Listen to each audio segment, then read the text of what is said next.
गुरु प्यारी साध संगत जी, आप सभी को प्यार भरी राधा स्वामी जी।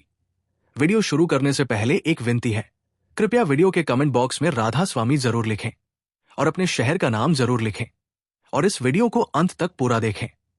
जीवन कैसे बदल जाता है, हम सब ने जिंदगी में कभी ना कभी ये जरूर सोचा होगा, मेरी किस्मत ऐसी क्यों है, दूसरों को सब कुछ मिला और मुझे कुछ भी नहीं। शायद आपके मन में भी कभी ये सवाल उठा होगा, क्या किस्मत वाकई नहीं बदल सकती? लेकिन संगत जी, जब हम सत्संग में आते हैं, जब हम सच्चे संतों की छाया में बैठते हैं, तो हमें एहसास होता है कि अगर हमारी तकदीर को कोई बदल सकता है, कोई संवार सकता है, तो वो सिर्फ और सिर्फ एक गुरु ही हो सकते हैं। आज हम आपको एक सच्ची घटना बताने जा रहे हैं जो इस बात का सबूत है कि जब बाबा जी की कृपा हो जाए तो फूटी किस्मत भी खिल उठती है। ये कहानी है हरियाणा के कैथल जिले के एक साधारण से सेवादार भवेश चंद की। भवेश जी एक फैक्ट्री में काम करते थे। आमदनी बहुत सीमित थी और घर की आर्थिक स्थिति भी ठीक नहीं थी। फिर भी उनका दिल डेरे से जुड़ा हुआ था। जैसे तैसे अपनी टूटी हुई साइकिल पर अपने परिवार को लेकर सत्संग पहुंचते, लेकिन जब वहां वो लोगों को महंगी गाड़ियों में आते, अच्छे कपड़ों में सज-धज कर बैठते देखते तो उनके दिल में एक टीस उठती। कई बार वो मन ही मन बाबा जी से ये शिकायत भी कर देते, बाबा जी, आपने सबको बहुत कुछ दिया, लेकिन हमें क्या मिला? भवेश चंद अक्सर सत्संग घर पर जाया करते थे, जहां लोगों को आत्मिक शांति और सेवा का अवसर मिलता था। पर हर बार वहां पहुंचकर उनका ध्यान उस उद्देश्य की ओर नहीं होता जिसके लिए लोग वहां आते थे। वो ज्यादातर इसी में लगे रहते कि कौन किस गाड़ी में आया, किसने क्या कपड़े पहने हैं और किसके जूते कितने महंगे लगते हैं। मानो उनके पास हर किसी की आलोचना की एक लंबी सूची होती। जब भी किसी आत्मिक साधक से मिलते तो उनकी बातों में शिकायतें ही होती। पता नहीं लोग क्यों कहते हैं कि उन्हें सद्गुरु से बहुत कुछ मिला है। भवेश अक्सर कहते, मैं भी सेवा करता हूं, लेकिन मुझे तो कुछ खास नहीं मिला। दूसरे श्रद्धालु उन्हें समझाने की कोशिश करते, भवेश जी, दूसरों की तरफ देखने की बजाय जो भी मिला है उसके लिए शुक्र मनाइए। लेकिन भवेश का जवाब होता, इतनी तंगी में जी रहे हैं, फटे हालात है, शुक्र किस बात का करूं? 2 दिन पहले ही स्कूल में मेरे बच्चे को फीस ना देने पर डांट पड़ी। अब आप ही बताओ, ऐसे में कोई कैसे शुक्रगुजार रह सकता है? उनकी पत्नी आशा देवी भी कुछ अलग नहीं थी। वो भी हर समय यही कहती, बाबा जी को तो हमने बहुत पुकारा पर कुछ बदला नहीं। हर बार शिकायतों की पोटली उनके मन में भरी रहती। धीरे धीरे पड़ोसियों ने भी भवेश और आशा देवी के कान भरने शुरू कर दिए। अगर जिंदगी बदलनी है तो किसी ज्योतिषी के पास जाओ। एक पड़ोसी बोला, जिस बाबे के पीछे लगे हो वो तो बस सत्संग कराता है, लेकिन कोई हल तो नहीं देता। दूसरे ने जोड़ा, तुम्हारे जैसे लोग तो सालों से वहां जा रहे हो, लेकिन देखो हाल अब भी वही है। किस्मत बदलनी है तो उपाय करने होंगे। पड़ोसियों की बातों का असर होने लगा। भवेश और आशा देवी धीरे धीरे सत्संग से दूर होते गए और ज्योतिषियों के चक्कर में पड़ गए। अब वे सेवा की जगह उपायों में विश्वास रखने लगे। सच्चे मार्ग से उनका मन डगमगाने लगा। कुछ वर्षों बाद की बात है। एक प्रमुख आध्यात्मिक केंद्र में बड़े स्तर पर निर्माण और मरम्मत का कार्य चल रहा था। यह कोई साधारण काम नहीं था, बल्कि इसके लिए देश के विभिन्न कोनों से 3 अलग अलग सेवकों के समूह बुलाए गए थे, जो दिल से जुड़े हुए थे, सेवा में पूर्ण समर्पित। इन जथों में वृद्ध भी थे, युवा भी और महिलाएं भी, सभी निस्वार्थ भाव से सेवा में लगे थे। भवेश चंद और उनकी पत्नी भी वहां सेवा में लगे हुए थे, लेकिन उनके असंतोष बीज समय के साथ भावनाओं की लहरों से सिंचित होता गया और अब एक वृक्ष का रूप ले चुका था, जिसकी छाया में वे अक्सर बैठते और दुख का अनुभव करते। उस दिन जब वे सेवा के लिए आए थे, तब भी उनकी बातों में वही पुराना दर्द झलक रहा था। केंद्र में काम करते हुए वे एक अन्य स्थानीय सेवक से बात कर रहे थे। भवेश चंद कह रहे थे, भाई साहब, आप तो खुद देख रहे हो, हम तो हर बार सेवा में हाजिरी देते हैं, जब जब अवसर मिलता है आ जाते हैं, फिर भी देखिए सद्गुरु ने हम पर कृपा नहीं की। दूसरों की किस्मत खुल रही है, घर, नौकरी, गाड़ी, सब कुछ मिल रहा है, और हम हैं कि बस इसी हाल में पड़े हैं। आखिर हमने क्या कमी रखी है? उनकी पत्नी ने भी सहमति में सिर हिलाया। हाँ, हम तो हर सेवा में हाजिर रहते हैं, लेकिन हमें क्या मिला, बस खाली हाथ ही लौटना पड़ता है। उनकी ये बातें आसपास काम कर रहे कई लोगों ने सुनी, लेकिन एक विशेष व्यक्ति पर उनका प्रभाव गहरा पड़ा। दूसरे शहर से आई सेवा टोली में एक वृद्ध महिला भी शामिल थी, जिन्हें सब अम्मा जी कहकर बुलाते थे। वे न सिर्फ आध्यात्मिक रूप से उन्नत थी, बल्कि उनका जीवन अनुभव, उनका संतुलित दृष्टिकोण और गहरी करुणा उन्हें सबकी प्रिय बनाती थी। अम्मा जी उस समय कुछ सेवा कार्य में लगी हुई थी, लेकिन भवेश चंद की बातें उनके कानों तक पहुंच गई। उन्होंने बातों को सही रूप से नहीं लिया, बल्कि गहराई से समझने की कोशिश की कि इस दंपति के मन में आखिर इतना दर्द क्यों है। जब भवेश चंद और उनकी पत्नी वहां से कुछ दूरी पर चले गए तो अम्मा जी ने वहीं मौजूद सेवक से धीरे से पूछा, बेटा ये दोनों कौन है और ये किस बात से इतने दुखी हैं? सेवक ने थोड़ी झिझकते हुए कहा, माता जी, ये भवेश चंद जी है और साथ में उनकी धर्मपत्नी। ये दोनों वर्षों से सत्संग से जुड़े हैं और सेवा भी करते हैं, लेकिन इनके मन में एक खटका है। इन्हें लगता है कि बाबा जी ने दूसरों को बहुत कुछ दिया, लेकिन इन पर कृपा नहीं की। खासकर आर्थिक हालात इनके ठीक नहीं है और यही बात इनके मन में लगातार खटकती रहती है। हर सेवा में आते हैं, लेकिन इसी तरह की बातें करते हैं कि हमें कुछ नहीं मिला। अम्मा जी ने ध्यान से सब सुना। उनका चेहरा गंभीर हो गया, लेकिन आंखों में करुणा की चमक साफ दिखाई दे रही थी। उन्होंने क्षण भर के लिए आंखें बंद की, जैसे कुछ गहरा सोच रही हो। फिर उन्होंने बड़ी विनम्रता से सेवक की ओर देखा और कहा, बेटा, क्या तुम मुझे इस परिवार के घर ले जा सकते हो? मुझे इनसे व्यक्तिगत रूप से मिलकर बात करनी है। सेवक थोड़ा चौंका, फिर बोला, माता जी, आप उनके घर जाना चाहती हैं? हाँ, अम्मा ने सौम्य मुस्कान के साथ कहा, मैं केवल सुनकर नहीं रहना चाहती। शायद उनके मन का बोझ कोई शब्द हल्का कर सके। हो सकता है कि सिर्फ थोड़ी सी बात ही उनके सोच को बदल दे। सेवक ने सिर झुकाकर कहा, जैसी आपकी इच्छा माता जी, मैं आपको वहां ले चलूंगा। रास्ते भर अम्मा जी शांत रही।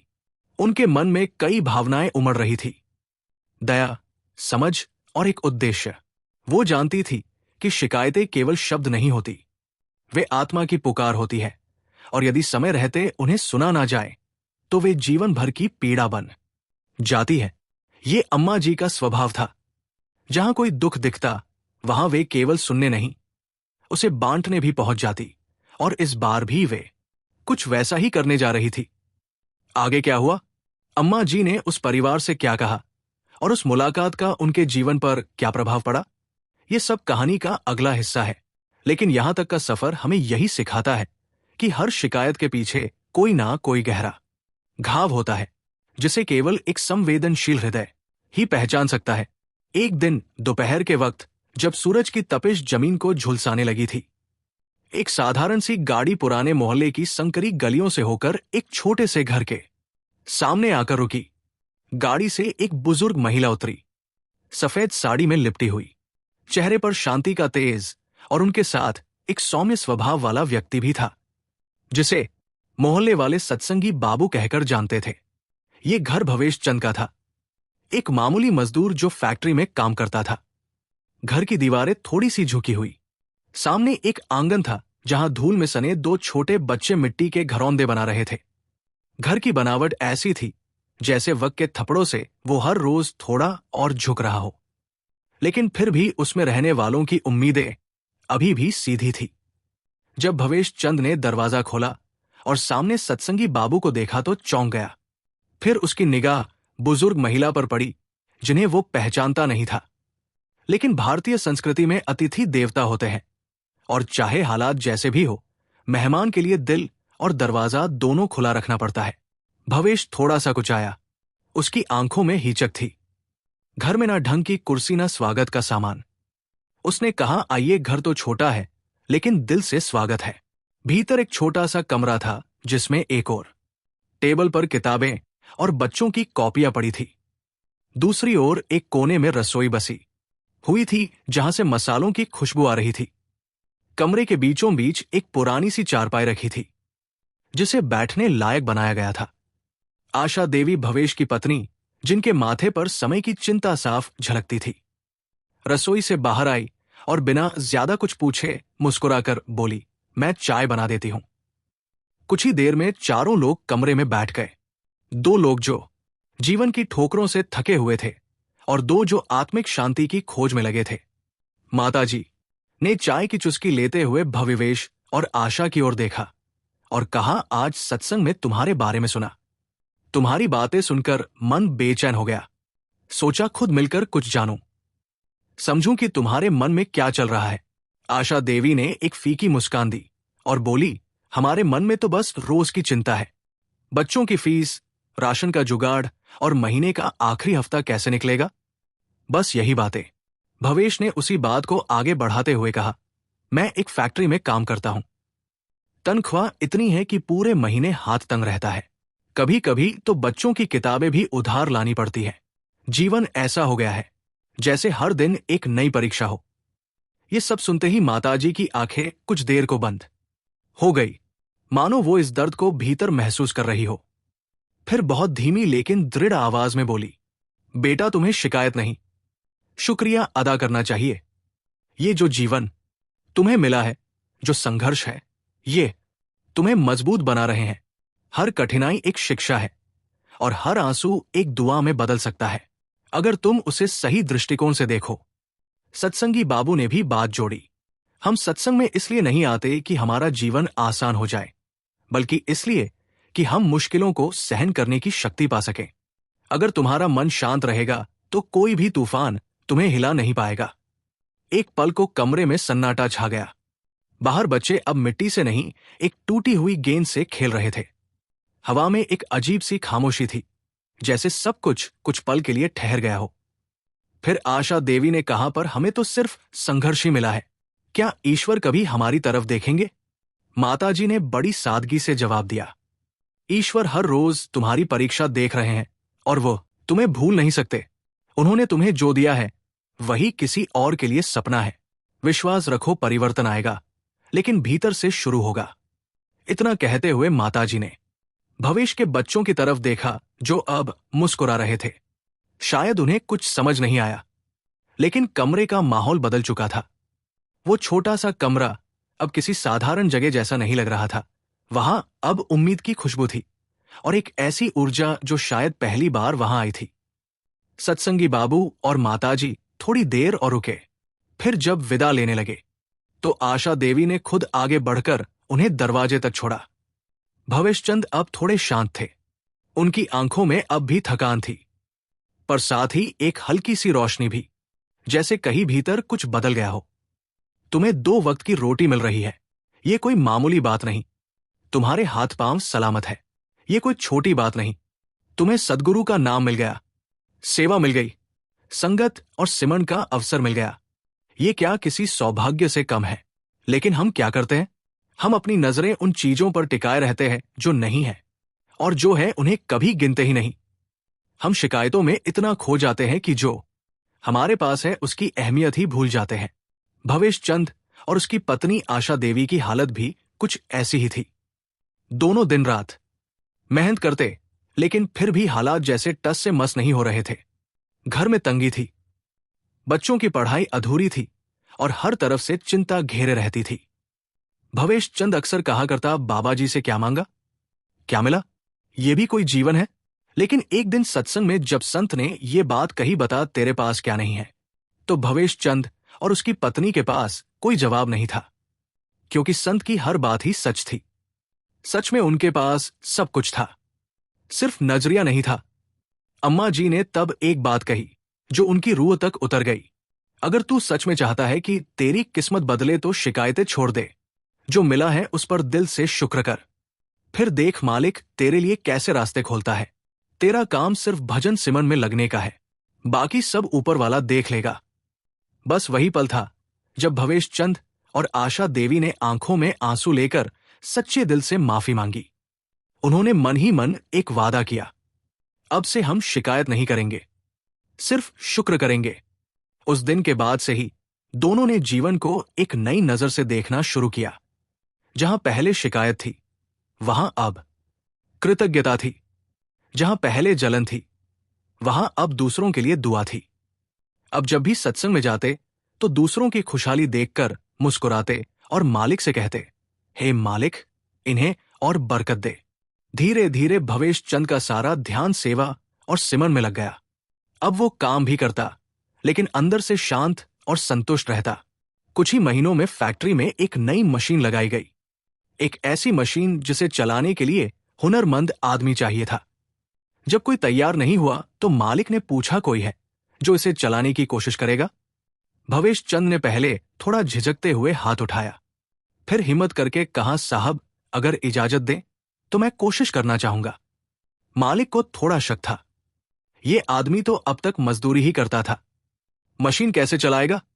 पर उसने कहा, ठीक है, कर लो कोशिश। जैसे ही भविष्यचंद ने मशीन चलाई, पूरे कारखाने में सन्नाटा छा गया, क्योंकि वह ना सिर्फ मशीन चला पाया बल्कि इतने दक्षता से चलाया कि सब दंग रह गए। मालिक ने मुस्कुराकर कहा, भवेश, तुमने तो कमाल कर दिया। आज से तुम सिर्फ मजदूर नहीं, कारीगर हो।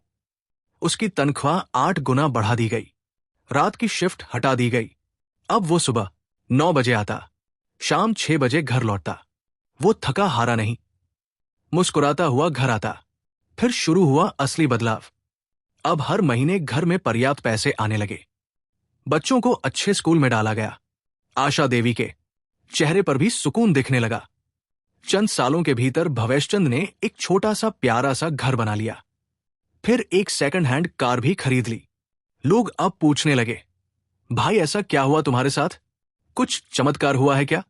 भवेशचंद अब मुस्कुराकर एक ही बात कहता, कुछ नहीं बदला, बस हमने अपनी सोच बदल दी। जब शिकायतें छोड़ दी और शुक्र करना शुरू किया, तब मालिक ने हमारे हालात बदल दिए।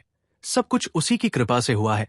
तो प्यारी संगत जी, आपने देखा ना, भवेशचंद के जीवन में भी अंधेरा था, कमी भी थी, संघर्ष भी था, लेकिन जैसे ही उन्होंने संत की बात मानी, शिकायतें छोड़ी, शुक्र किया, तो किस्मत खुद चलकर उनके दरवाजे आई। जब हम दिल से अपने गुरु का धन्यवाद करते हैं तो हम उस जीवन दायिनी रोशनी का आभार मानते हैं जिसने हमें अंधकार से निकाला। गुरु केवल दीक्षा नहीं देते, वे हमें दृष्टि देते हैं सही और गलत को पहचानने की, आत्मा की आवाज सुनने की। लेकिन मनुष्य का स्वभाव है कि वह उन चीजों के पीछे भागता है जो उसके पास नहीं है, लेकिन जो उसके पास है उसका शुक्र नहीं करता। क्या आपने भगवान का इस बात के लिए कभी धन्यवाद किया है कि उसने हमें इंसान का जामा दिया है और हमें एक दिमाग दिया है जो हमें सही गलत की पहचान बताता है, और हमें एक अवसर दिया है? परमपिता परमात्मा से मिलने का हमसे बहुत होंगे जिनका ध्यान इन बातों पर नहीं जाता। बस कमी पर ही हम ध्यान केंद्रित करते हैं और शुक्र को भुला देते हैं। लेकिन गुरु का शुक्र करने से मन विनम्र होता है। ये विनम्रता ही हमें आत्मज्ञान की ओर ले जाती है। जब शिष्य कृतज्ञ होता है तो गुरु की कृपा वर्षा की तरह बरसती है, और जब गुरु की कृपा मिलती है तो फिर क्या रह जाता है जो नहीं मिलता? गुरु के प्रति आभार व्यक्त करना ही सबसे बड़ा योग है। ये हमें भीतर से समृद्ध करता है और बाहर की दुनिया खुद झुक जाती है। हमें लगता है कि अगर हालात बदलेंगे तो हम खुश होंगे, लेकिन सच्चाई यह है कि जब हम शुक्र करना शुरू करते हैं तभी हालात बदलते हैं। शुक्र एक अद्भुत शक्ति है जो हमारी सोच को बदलती है, और जब सोच बदलती है तो पूरी कायनात साथ देने लगती है। तो आज एक छोटी सी प्रार्थना करें। हे मालिक, जो दिया है उसका शुक्र है, जो नहीं दिया उसका भी शुक्र है। याद रखिए, शिकायत करने वाले को परिस्थितियां खा जाती है और शुक्र करने वाले को कृपा उठा लेती है। इसी के साथ संगत जी, हम आपसे इजाजत लेते हैं। कल फिर मिलते हैं नए सवाल जवाब और साखी के साथ। संगत जी, आप जी से हाथ जोड़कर विनती है, कमेंट में राधा स्वामी और अपने शहर का नाम जरूर लिखें। ऐसे ही रूहानी विचार और रूहानी साखियां रोजाना सुनने के लिए आप चैनल को सब्सक्राइब कर लीजिए, ताकि हर नई पोस्ट की नोटिफिकेशन आप तक पहुंच सके। राधा स्वामी जी।